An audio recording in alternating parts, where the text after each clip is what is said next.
Hey guys, welcome to JDUB-Woodworks. So today I've got a real special treat.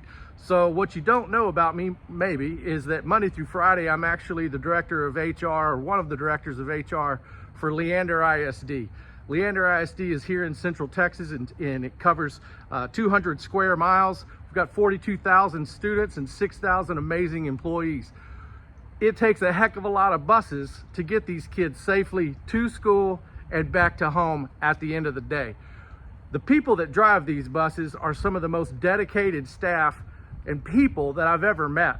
My mom actually at 85 still drives a school bus for Burnett ISD just up the road. By the time most of us are arriving at work, or maybe even some of us just getting in the shower to start our day, these folks have already been on a bus, done a pre-trip, picked up their first loads of kids, and quite possibly they're on round two.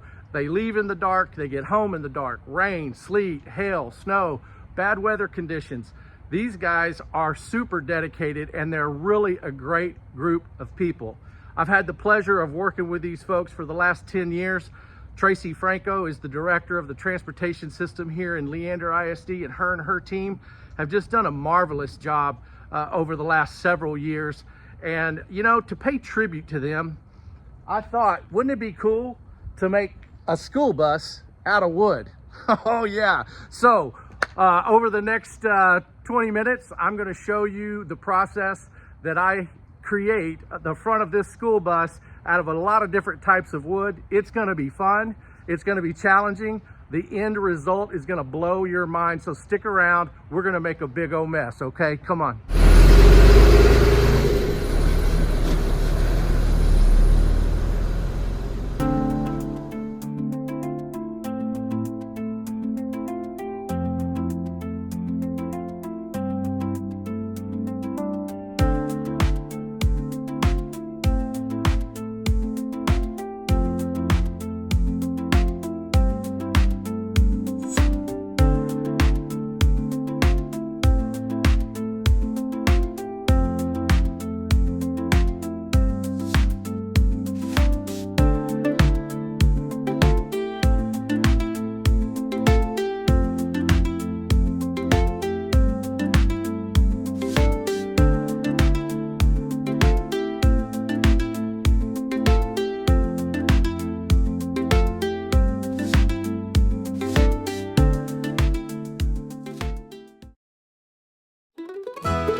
Cedar, right? Cracks, soft wood, but I may still be able to use that piece. We shall see. But this looks good. This is what I'm needing right here.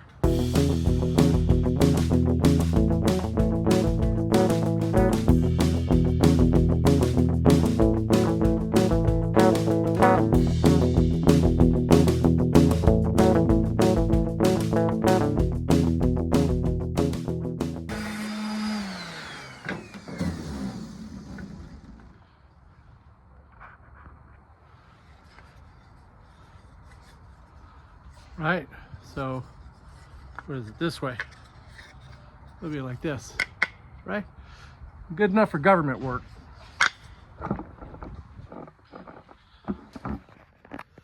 Okay, so that will work here. The grill will be set down in that, and then I've got to solve for this little spot right here. So what I'm doing is I cut several discs out of an old piece of driftwood. This is pretty solid, and I'm actually gonna cut these to where I can fit them in square. Does that make sense? So I'll cut these out. Maybe 2 or 3 of them will make each square, and then of course there'll be a light that sits in the middle of it, so it won't look so messy. But I'm gonna go ahead and get those cut. and measure, and then we'll go from there.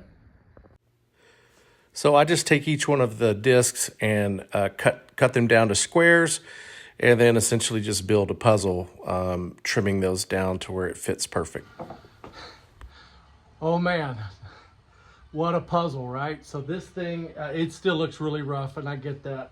I've had to make a few modifications. You saw me, I took the more weathered fence pickets away from this. It looked too busy to me with the grill, and I just reused those pieces for the top of the hood, and then a little bit around the window trim. And so none of this is attached at this time. It's still super rough, a lot of sanding ahead in my life, but we're okay.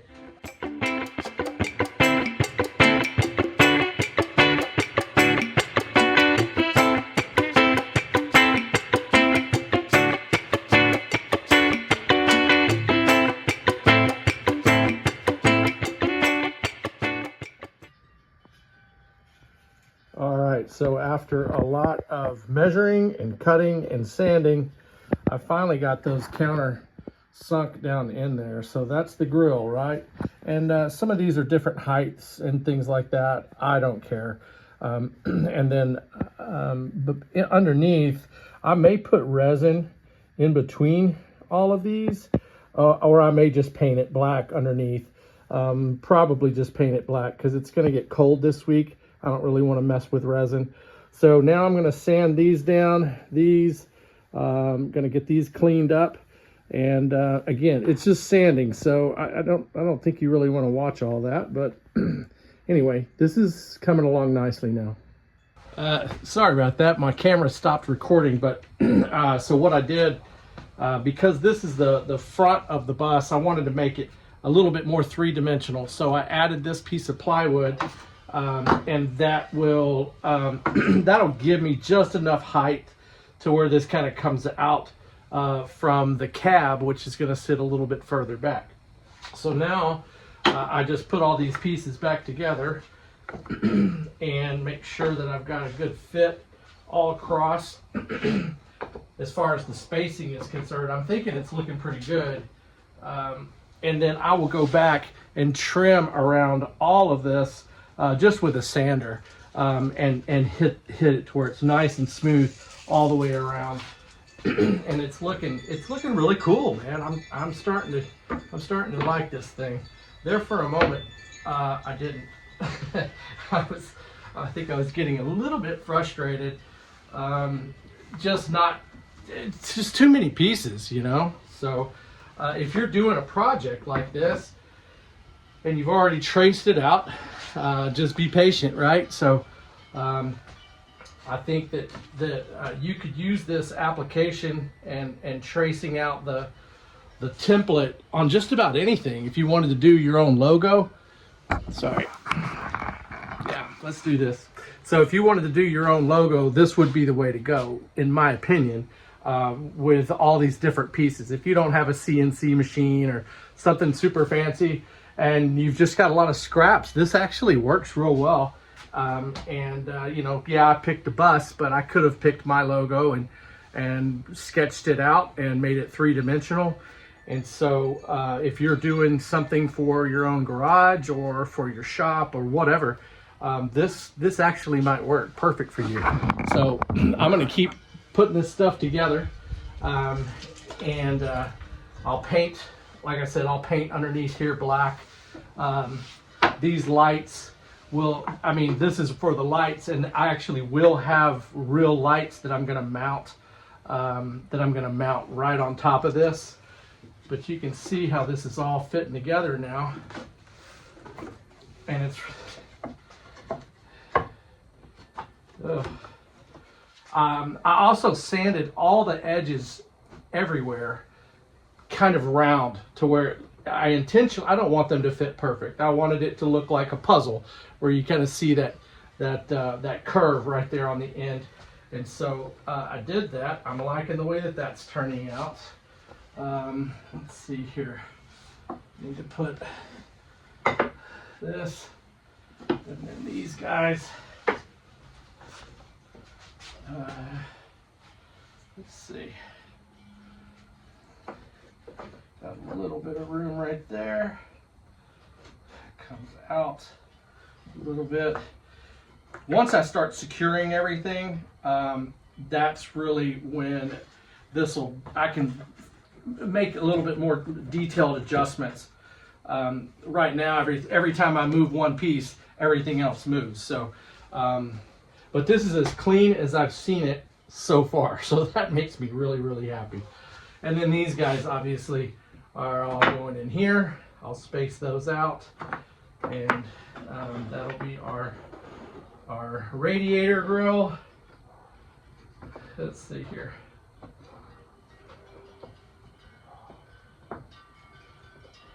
Yep, something like that. And then in here, figuring out how to do the grill for me took the longest, because there's a lot of ways I could have done it, and there's a lot of different images that I looked at to see what design might look best, but this is ultimately what I settled on. I won't say settled, chose. Very cool. I hope they enjoy it. What a great group of people. Dedicated.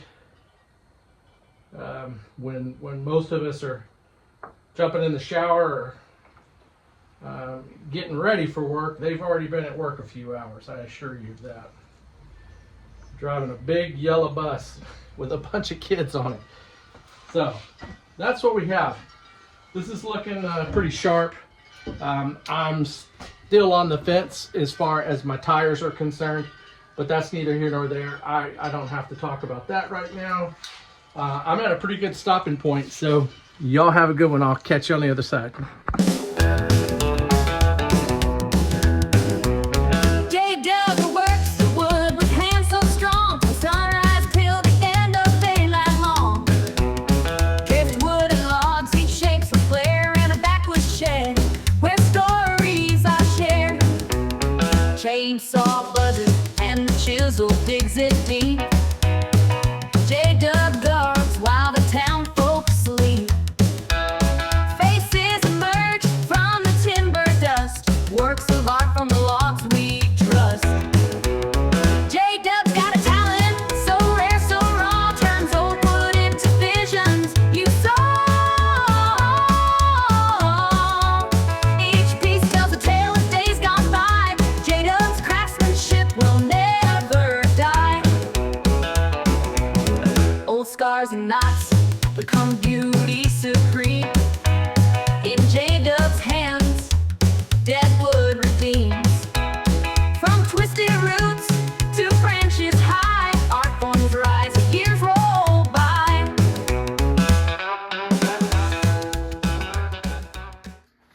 All right, so everything now is attached, except for the tires, because I don't know what I want to do with those yet. This thing is looking so groovy. I'm going to let this dry. I've got to do resin. That's going to take probably next week, because this week it's supposed to be super cold. I can go ahead and mount headlights, also the stoplights that you see up there. And I'm thinking about maybe possibly putting a mirror some kind of way. Originally when I did that template, it had the mirrors, and I still have those over there on my workbench.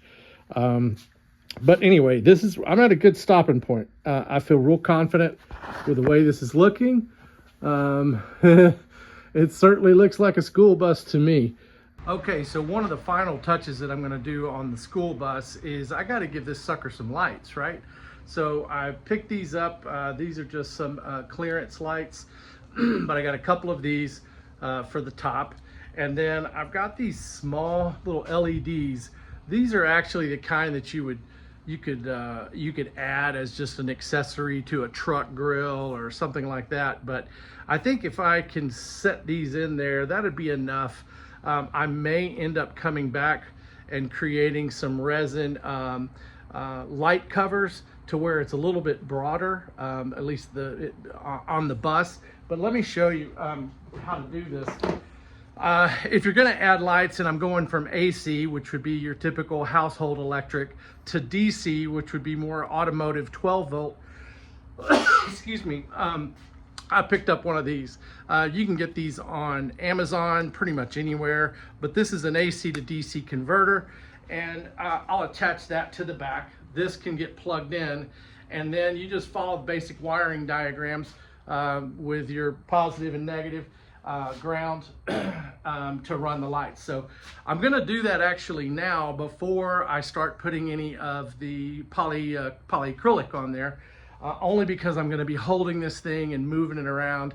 I've got to be a little bit careful because I don't want to pop any of these pieces off. But let's catch this one and get some lights up on this sucker, okay?